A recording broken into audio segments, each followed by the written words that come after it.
Matric compartmental exam 2023 math का VVI objective question बताएंगे हम दोस्तों इस वीडियो में। बस वीडियो को आपको ध्यान से देखना है, समझना है, क्योंकि गणित है, समझना जरूरी है दोस्तों, ठीक ना। और दोस्तों नए होंगे चैनल पे तो चैनल को सब्सक्राइब कर लीजिएगा और घंटी को दबा के ऑल कर लीजिएगा। चलिए, जैसा कि पहला सवाल रहा कि y अक्ष पर सभी बिंदुओं का भुज होता है। देखिए, एक्स और वाई अक्ष जो होता है दोस्तों 0,0 होता है, ठीक, याद रखिएगा। तो एक्स के लिए भी 0 और वाई के लिए भी 0, यानी कि इसका करेक्ट आंसर क्या हो जाएगा दोस्तों, 0 हो जाएगा, ठीक। बी इसका करेक्ट आंसर हो जाएगा।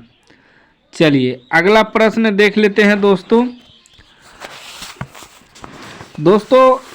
मैथ है, थोड़ा समझना जरूरी है, ठीक ना। हम आपको समझाते भी जाएंगे, ठीक। चलिए अगला प्रश्न रहा आपका स्क्रीन पे कि सेक बी गुना कोस बी बराबर, तो इसका करेक्ट आंसर दोस्तों डी होगा। सूत्र होता है सेक थीटा गुना कोस थीटा बराबर 1, तो यहाँ दोनों जगह बी है तो वही सूत्र पे आ गया दोस्तों, ठीक। चलिए अगला प्रश्न रहा आपका किसी वृत्त को दो अलग बिंदुओं पर प्रतिच्छेदित करने वाली रेखा को कहते हैं, तो इसका करेक्ट आंसर बी होगा, छेदक रेखा कहते हैं। याद रखिएगा, जैसे कि दोस्तों दो अलग बिंदुओं हैं, ठीक ना, वृत्त है, यहाँ भी बिंदु है, यहाँ बिंदु, इसको ऐसे जो खींचेंगे काटेंगे तो प्रतिच्छेद करेगा ना वृत्त को, तो यही हो गया छेदक रेखा, ठीक। चलिए अगला प्रश्न देख लेते हैं। चौथा प्रश्न रहा आपका यदि थीटा बराबर 90 डिग्री तो sine theta minus cos theta बराबर। अब देखिए दोस्तों, थीटा बराबर हमें 90 डिग्री दिया है ना, 90 डिग्री दिया है, तो यही जो दोस्तों यहाँ थीटा की जगह बैठा देना है हमें। देखिए साइन थीटा, थीटा की जगह बैठा देंगे 90 डिग्री, माइनस कोस थीटा की जगह बैठा देना है 90 डिग्री। अब आपको दोस्तों समझते जाना है। देखिए साइन 90 का मान 1 होता है घटा, कोस 90 का मान क्या होता है दोस्तों, 0 होता है। अब एक में से तो 0 घटेगा नहीं, यानी कि 1 के इसका आंसर हो जाएगा। चौथा का आंसर क्या हो जाएगा दोस्तों, बी, 1 आंसर हो जाएगा, ठीक। चलिए अगला प्रश्न देख लेते हैं। ध्यान से आपको देखना है दोस्तों, समझना है, ठीक ना। वीवीआई क्वेश्चन है जो कि कंपार्टमेंटल एग्जाम में रहेगा आपको दोस्तों। हो सकता है हूबहू नहीं पूछे, लेकिन इससे रिलेटेड क्वेश्चन आपको पूछेगा। पांचवा है सहअभाज्य संख्याओं का मोसो होता है, सहअभाज्य संख्याओं का मोसो होता है, तो इसका करेक्ट आंसर बी हो जाएगा। सहअभाज्य यानी कि दोस्तों दो अलग अलग संख्या होना चाहिए, जैसे दो ले लिए, ठीक, उसके बाद दोस्तों 3 ले लिए, तो अब 2 में भी 1 मिलेगा, 3 में भी 1 मिलेगा, क्योंकि 1 तो सबका गुणनखंड होता है, मोसो वही होता है जो दोनों में मिलता है, तो 1 तो दोनों में मिलेगा, इसलिए 1 आंसर हो गया। याद रखिएगा, सहअभाज्य संख्याओं का मोसो 1 होता है, याद रखिएगा। चलिए अगला प्रश्न रहा निम्नलिखित में किसका दशमलव प्रसार शांत है। देखिए दोस्तों, दशमलव प्रसार शांत वही होता है जिसके हर के गुणनखंड में 2 पर पावर n इंटू 5 पर पावर m के रूप में आ जाए, या केवल 2 भी आ जाता है हर के गुणनखंड में, या केवल 5 भी आ जाता है। जैसे कि दोस्तों 8 को तोड़ेंगे तो 2 पर पावर 3 आएगा, 15 को तोड़ेंगे दोस्तों तो 5 तिया 15, देखिए इसमें 3 आ गया, तो ये अशांत हो जाएगा। 343 को तोड़ेंगे तो इसमें 7 आ जाएगा। इसी प्रकार तोड़ के देख लेना है, तो शांत कौन होगा, ए होगा, क्योंकि इसमें 2 आया, 2 पे पावर 3, ठीक ना, 2 आया तो शांत होगा, 5 भी आएगा तो शांत होगा, बाकी उसके अलावा वो शांत होगा। 6 का आंसर आपका ए हो जाएगा दोस्तों, याद रखिएगा। चलिए अगला प्रश्न देख लेते हैं दोस्तों। अगला प्रश्न रहा 7 नंबर का, बिंदुओं -2,3 और 4,1 को मिलाने वाली रेखाखंड के मध्य बिंदु का नियामक है। दोस्तों मध्य बिंदु का नियामक पूछे ना, तो इसको पहला वाला को इसमें दूसरा बिंदु का पहला वाला को जोड़ देना है, यानी कि -2 + 4 कोमा, फिर इसका दूसरा बिंदु, इसका भी दूसरा बिंदु जोड़ देना है 3 + 1, और दोनों में 2 से भाग दे देना है, ठीक। अब दोस्तों 4 में 2 घटेगा तो 2/2 होगा, कोमा, और 3 × 1 = 4/2 होगा। 2 से एक बार में कटेगा, 2 दूनी 4 यानी कि 1,2 निकल गया। 1,2 कहाँ पे है ऑप्शन दोस्तों? ए में है। ए करेक्ट आंसर हो जाएगा। ठीक दोस्तों, हम जो सूत्र लिखे बस आपको सूत्र पे बैठाना है। चलिए अगला प्रश्न देख लेते हैं दोस्तों। अगला प्रश्न रहा, एक लंबवृत्तीय बेलन जिसकी त्रिज्या r तथा ऊंचाई h है का वक्र पृष्ठ क्षेत्रफल। दोस्तों इसमें सूत्र ही पूछा है, तो वक्र पृष्ठ क्षेत्रफल का सूत्र होता है 2πr/h, याद रखिएगा। बी इसका करेक्ट आंसर हो जाएगा। सूत्र भी बहुत पूछता है दोस्तों। ठीक, चलिए अगला प्रश्न रहा, सेक 60 डिग्री का मान है। दोस्तों जो भी सवाल समझाने का हम समझाते जाते हैं, लेकिन जो लॉन्ग सवाल होगा तो उसके लिए तो कॉपी चाहिए, तो आप लोग बोलिएगा तो हम कॉपी पर भी समझा देंगे। ठीक, चलिए सेक 60 डिग्री का मान मांग रहा है दोस्तों, तो हमें पता है, आप लोगों को पता होगा, तो इसका आंसर जो है ना आप लोग कमेंट में दीजिएगा हमको, ठीक ना, ताकि हमको भी पता चले कि आप वीडियो देख रहे हैं और समझ रहे हैं। ठीक, इसका आंसर जो भी होगा आप कमेंट बॉक्स में दे दीजिएगा। चलिए इंतज़ार रहेगा आपका आंसर का हमें। ठीक, चलिए 10 नंबर का प्रश्न रहा, सार्व अंतर डी हो सकता है। सार्व अंतर डी हो सकता है, तो इसका करेक्ट आंसर डी होगा, इनमें से सभी, यानी कि धनात्मक भी हो सकता है, ऋणात्मक भी हो सकता है, शून्य भी हो सकता है। ठीक ना, सार्वंतर कुछ हो सकता है। अब 11 नंबर का सवाल है, 5 + 3√2 है। 5 + 3√2 है, तो क्या होगा दोस्तों? रूट लगा हुआ है तो अपरिमेय संख्या होगा। बी करेक्ट आंसर हो जाएगा। ठीक, चलिए अगला प्रश्न रहा, निम्न में से कौन अभाज्य है? अभाज्य मांग रहा है दोस्तों, तो इसका करेक्ट आंसर सी हो जाएगा, 71 अभाज्य। अभाज्य वही होता है जो केवल अपने से भाग लगता है, जिसका केवल गुणनखंड 1 होता है। ठीक ना, जैसे 71 में लगाएंगे तो 71 × 1 71, यही अभाज्य संख्या हुआ। ठीक, चलिए अगला प्रश्न रहा 13 नंबर की, निम्न में से कौन अपरिमेय नहीं है? अपरिमेय नहीं है यानी कि परिमेय संख्या मांग रहा है। ठीक, तो दोस्तों अपरिमेय नहीं है, √7 तो अपरिमेय है, √13 भी अपरिमेय है। सी जो है अपरिमेय नहीं है, क्योंकि 25 का वर्गमूल 5 निकल जाएगा, रूट से बाहर निकल जाएगा, यह अपरिमेय नहीं है, यानी कि सी इसका करेक्ट आंसर हो जाएगा। चलिए अगला प्रश्न देखिए दोस्तों। अगला प्रश्न रहा, निम्नलिखित में किस परिमेय संख्या का दशमलव प्रसार शांत है? अब इसका दोस्तों हम बताए थे, शांत के लिए हर के गुणनखंड करना है, 2 पर पावर n और 5 पर पावर m के रूप में आना चाहिए, या केवल 2 भी आ सकता है या केवल 5 भी आ सकता है, तो शांत होगा।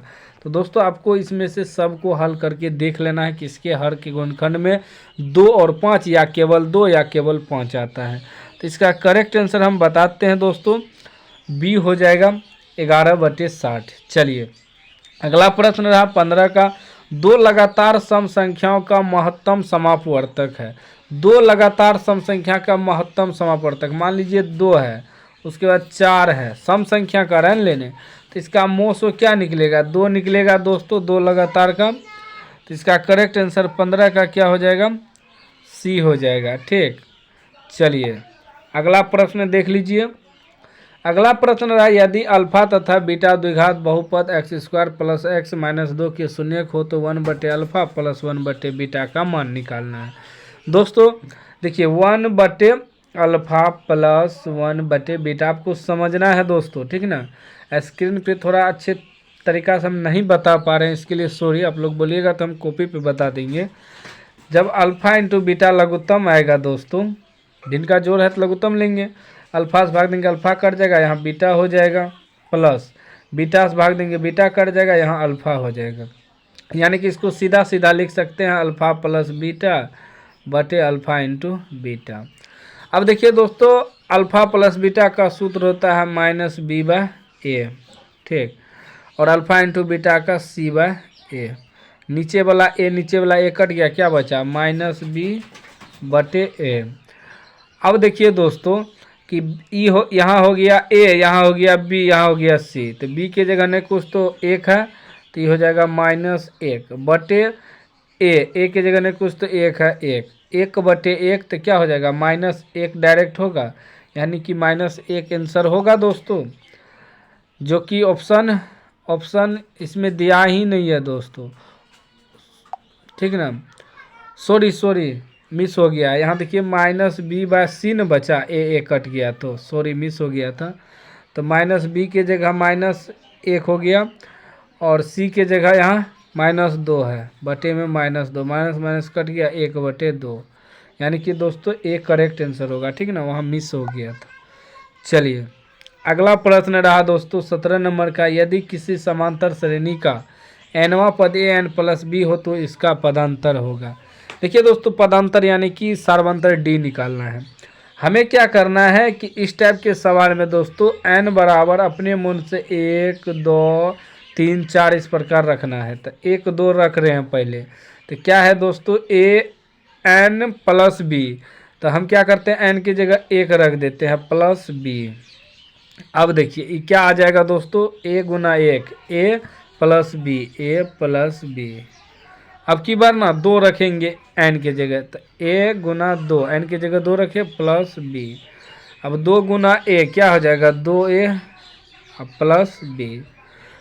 सार्वंतर कैसे निकालते हैं दोस्तों, दूसरा पद में से पहला पद घटा देते हैं, ठीक ना। तो दूसरा पद यहाँ क्या निकला 2a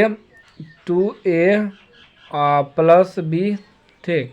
इसमें से पहला पद घटा देंगे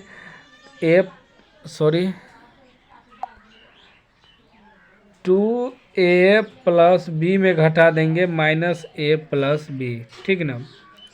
अब देखिए 2a में से एगो a घटेगा, एगो a बचेगा, माइनस b हो जाएगा, -b+b कट जाएगा, यानी कि a निकलेगा। a कहाँ पर है दोस्तों, b में है, ठीक ना। थोड़ा स्क्रीन पे उतना अच्छे तरीक़ा से हम नहीं बता पा रहे, इसके लिए सॉरी, मैनेज करिएगा आप लोग, ठीक ना।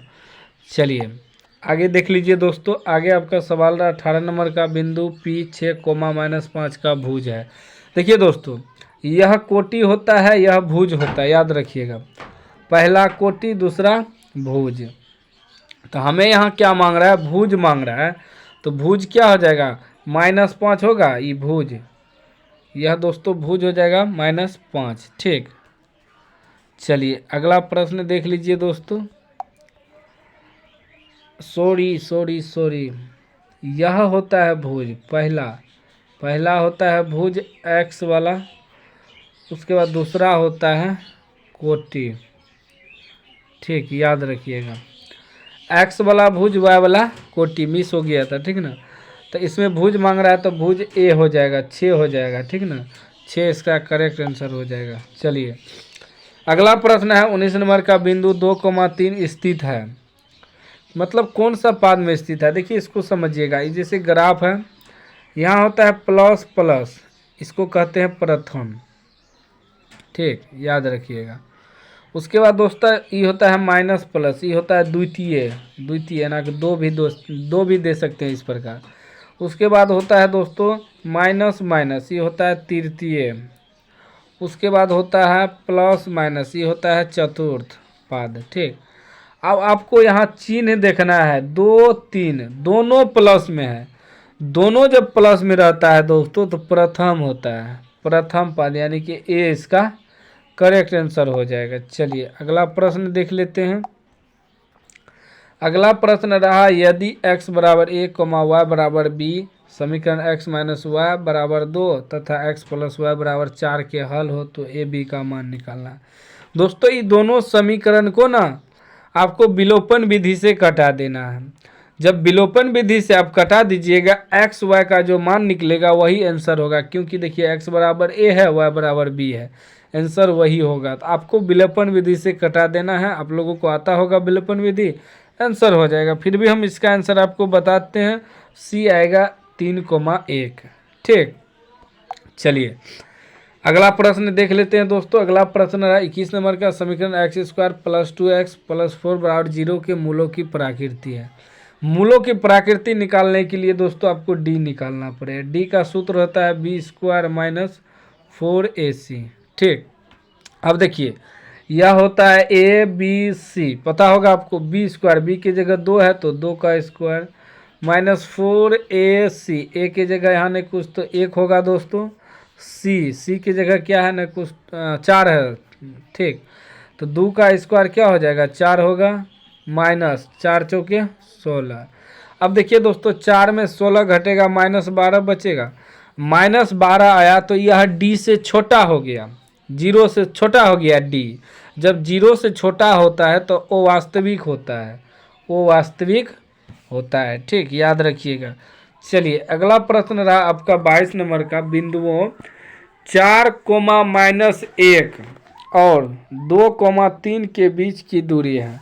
दोस्तों बीच की दूरी निकालना है। बीच की दूरी का सूत्र होता है x1 घटा x2, यानी कि 4 में 2 घटा देंगे।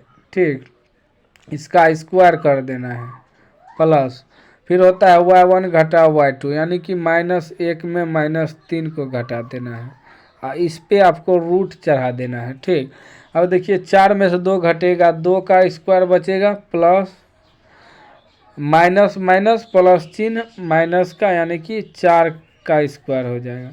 अब दोस्तों देखिए 2 का स्क्वायर क्या होता है। ठीक, कलर ले लेते हैं दोस्तों।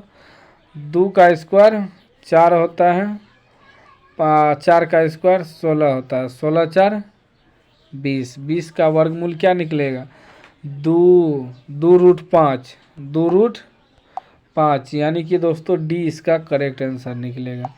चलिए अगला प्रश्न देख लीजिए दोस्तों 23 नंबर का। 23 नंबर का प्रश्न रहा, बिंदुओं 4, 10 और 2, 2 को मिलाने वाली रेखाखंड के मध्य बिंदु 0, 2 की दूरी है। देखिए मध्य बिंदु दोस्तों निकालना है। हम बताए थे दोस्तों कि पहला में दूसरा घटा देना एक्स वाला को, फिर पहला में दूसरा घटा देना वाई वाला। 4 में से 2 घटेगा तो 2 बचेगा, उसके बटे में 2 कर देना है, कोमा 10 में से 2 घटेगा, सॉरी जोड़ना है ना, जोड़ना है, 4 2 6 होगा। ठीक, जोड़ना है, 4 2 6 होगा, इसके बटे में 2, कोमा 10 2 12 होगा, इसके बटे में 2। अभी 3 बार में कट जाएगा, ये 6 बार में कट जाएगा, क्या निकला 3, 6। ठीक, 3, 6 जो निकला दोस्तों, अब इसके बीच और इसके बीच की दूरी निकालना है। तो दोस्तों पहला में से दूसरा घटता है, x1 घटा x2, यानी कि 0 में से 3 घटेगा तो 3 बचेगा, -3 इसका स्क्वायर, प्लस फिर 2 में से 6 घटेगा तो -4 इसका स्क्वायर। इस पर क्या करेंगे, रूट करेंगे। ठीक, हम थोड़ा शॉर्ट कोट मार रहे हैं। 3 का स्क्वायर 9 प्लस 4 का स्क्वायर 16, 16 9 25, 25 का वर्गमूल क्या निकलेगा 5 निकलेगा इसका आंसर, जो कि सी में है। ठीक दोस्तों, आप लोग बोलिएगा तो हम विस्तार से कॉपी पर भी बता देंगे। ठीक, लेकिन कॉपी पर कोई देखना ही नहीं चाहता है, हल समझना ही नहीं चाहता, हम क्या करें दोस्तों। ठीक, सब शॉर्टकट खोजता है तो शॉर्टकट बता दिए। चलिए अगला प्रश्न रहा 24 का, यदि त्रिभुज ABC के शीर्षों के निर्देशांक इतना इतना है तो त्रिभुज के केंद्रक के निर्देशांक होंगे। त्रिभुज के केंद्रक का निर्देशांक कहें निकालने, तो इसमें तीनों को जोड़ेंगे, x1 x2 x3, जोड़ के 3 से भाग देंगे तो क्या हो जाएगा, 4 में 0 जोड़ेंगे, 4 2 6 बटे 3, 3 को बिंदु है 3 देंगे, फिर y1 y2 y3 को जोड़ेंगे, यानी कि 6 4 10, 10 में से माइनस है तो 1 घटिए जाएगा, 9 बचेगा, 9 बटे 3 कटा दीजिए, 3 बार में कटेगा, ये 2 बार में कटेगा, 2,3 इसका आंसर निकलेगा। कहाँ पे है, बी में है, इसका करेक्ट आंसर बी हो जाएगा। अब अगला प्रश्न रहा 25 का, यदि बिंदु 1, 2, 0, 0 और 1, बी के संरेख हो तो दोस्तों ये थोड़ा लंबा होता है, इसको कॉपी पे हल करेंगे तभी इसका सॉल्यूशन निकलेगा। फिर भी इसका करेक्ट आंसर बी होगा, a = 2b। दोस्तों इसका सूत्र होता है 1/2 करके, इस प्रकार आपको सूत्र पे बैठा के हल कर लेना है। चलिए अगला प्रश्न रहा 26 का, दो समकोणिक त्रिभुजों में उनकी संगत भुजाओं का अनुपात सदैव समान होता है, यह कथन किसका है।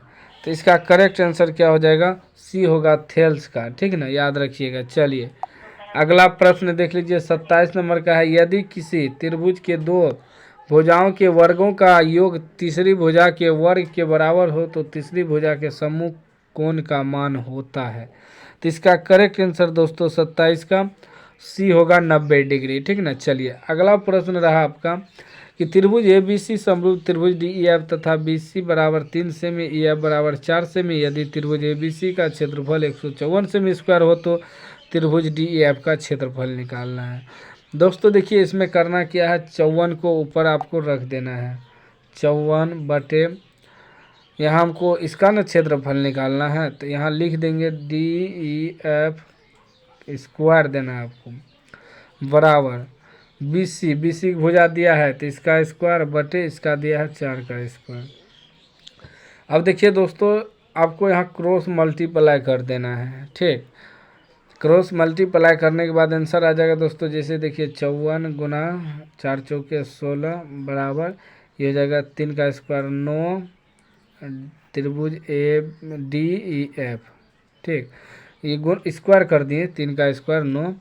अब देखिए दोस्तों 9 से कटेगा, हाँ 9 6 के 54 कट गया। अब 16 को गुना कर दीजिए 6 से, ठीक ना, 96 आ जाएगा दोस्तों, 96 CM स्क्वायर इसका आंसर, 16 6 के 96। 96 कहाँ पे है दोस्तों, B में है, ठीक।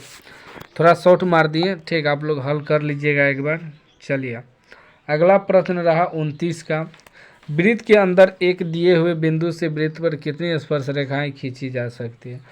दोस्तों वृत्त के अंदर एक बिंदु है, इस पर वृत्त पर स्पर्श रेखा कैसे खींचेंगे। यहाँ मान लीजिए एक बिंदु है, नहीं खींचेगा, 0 इसका करेक्ट आंसर रहेगा। 29 का आंसर दोस्तों क्या हो जाएगा, D 0। चलिए अगला प्रश्न रहा 30 का, यदि त्रिभुज ABC तथा त्रिभुज DEF में AB बटे DE बराबर BC बटे EF हो तो दोनों त्रिभुज समरूप होंगे जब तो इसका करेक्ट आंसर क्या हो जाएगा दोस्तों, D हो जाएगा, कोण B बराबर कोण E, ठीक, याद रखिएगा। चलिए अगला प्रश्न देख लेते हैं दोस्तों, सारा VBI ऑब्जेक्टिव है, हो सकता है दोस्तों इसी से पूछ दे, तो आपको पढ़ के जाना है, ठीक ना, क्योंकि पढ़ने में क्या लगता है, पढ़ा हुआ चीज़ बेकार नहीं होता है दोस्तों, ठीक। चलिए 31 नंबर का प्रश्न रहा कि समबाहु त्रिभुज समकोण त्रिभुज ABC जहाँ कोण C समकोण हो तो AB स्क्वायर बराबर, तो AB स्क्वायर बराबर मांग रहा है दोस्तों, तो इसका करेक्ट आंसर A होगा 2AC स्क्वायर। याद रखिएगा सूत्र होता है दोस्तों AB स्क्वायर बराबर 2AC स्क्वायर।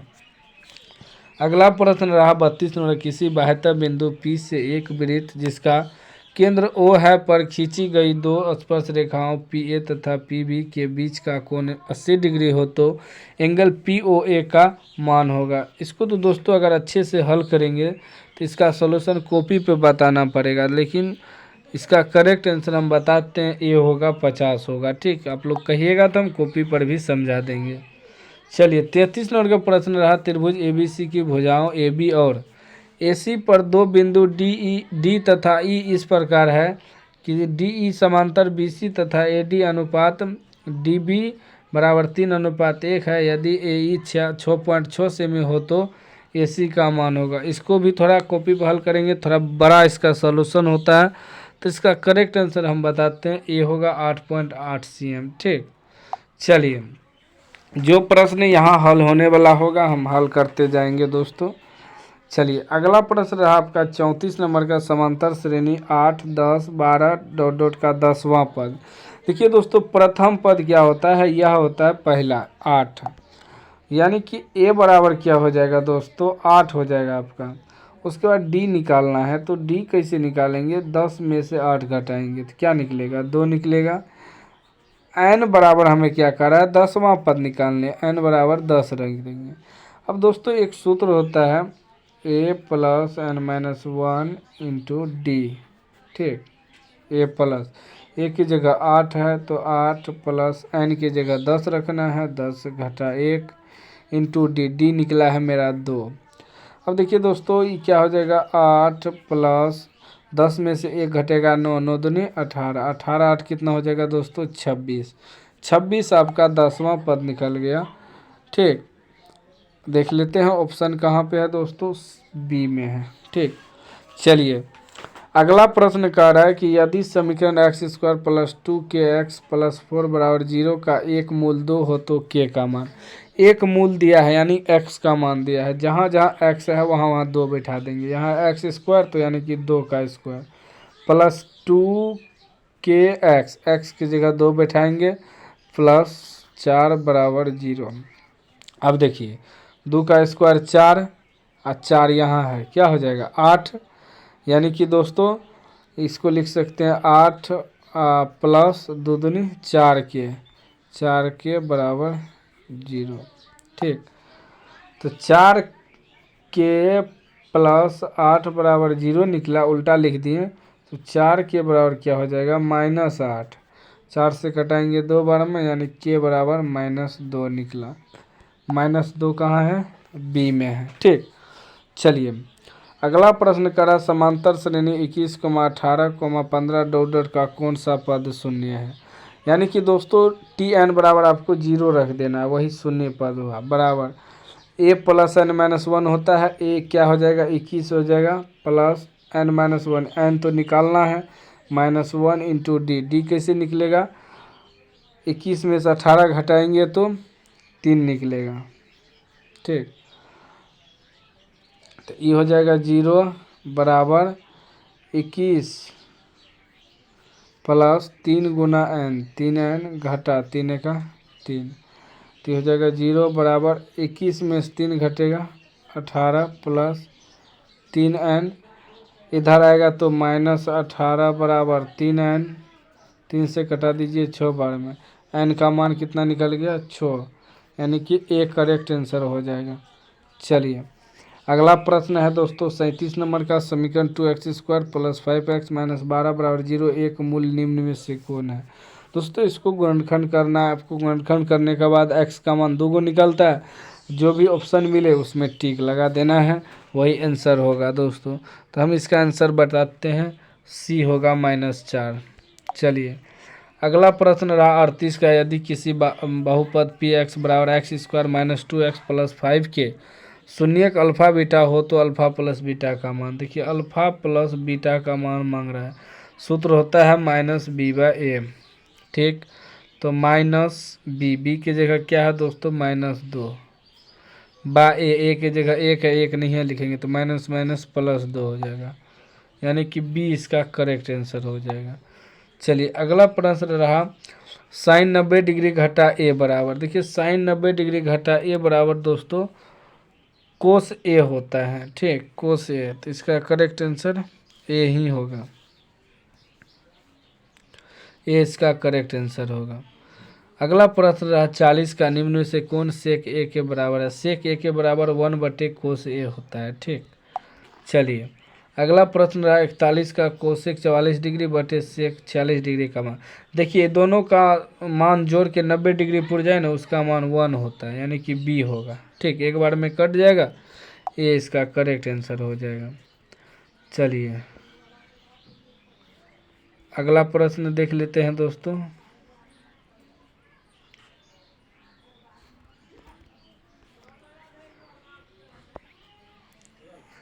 अगला प्रश्न रहा आपका 42 नंबर, 2 कोस स्क्वायर 60 डिग्री का मान होगा। देखिए 2 कोस स्क्वायर 60, कोस 60 का मान कितना होता है दोस्तों, 1/2।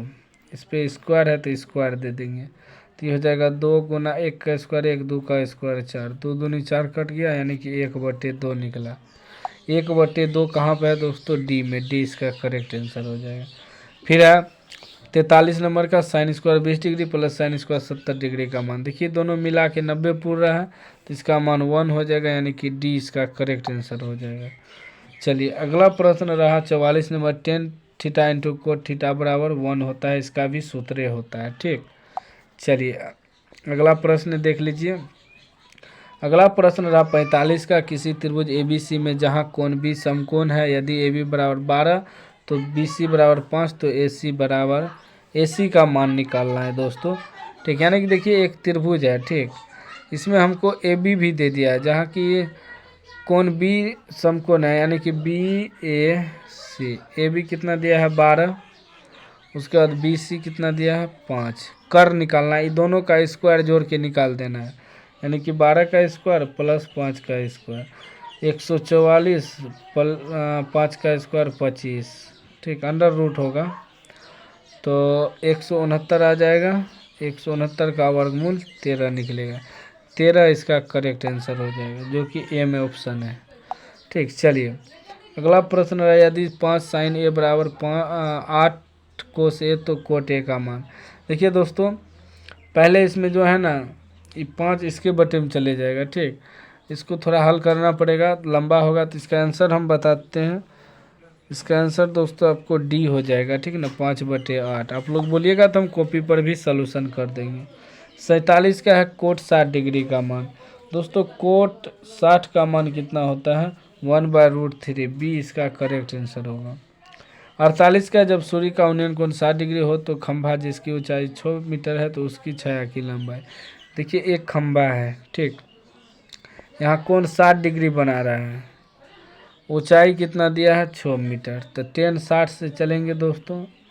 tan 60 डिग्री बराबर होता है AB बटे आधार, यानी कि 6 बटे आधार कुछ और रख सकते हैं दोस्तों, BC वगैरह, ठीक। tan 60 का मान कितना होता है, √3 होता है, ठीक, बराबर 6/BC।